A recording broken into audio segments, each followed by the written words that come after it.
looking at how to prepare students best for a future even 5 years from now.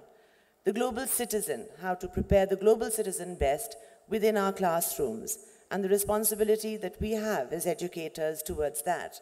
This was described about 25 years ago by British politician Shirley Williams, who said, "The world is becoming like scorpions in a bottle, who have learned in a very short time that they either live together or they mortally wound each other."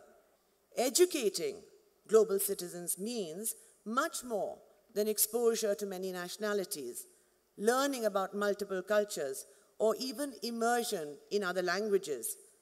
It requires giving students the outlook and skills that equip them with mental flexibility and a basic respect for perspectives other than their own.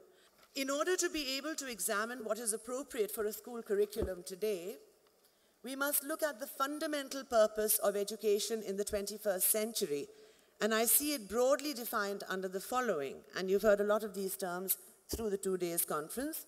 One is acquisition of specific and relevant knowledge. Two is enduring lifelong understanding. Third is education of the whole person, skills such as independent, critical, and creative thought. Education for a life of active, responsible citizenship, both national and global, and a value-driven education.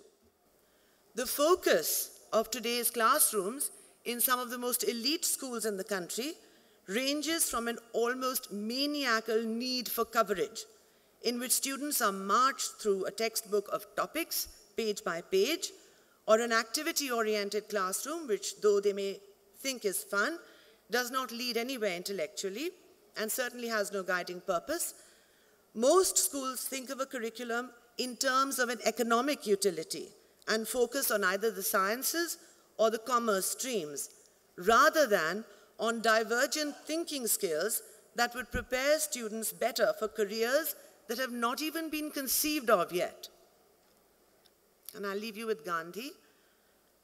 "I do not want my house to be walled in on all sides and my windows to be stuffed.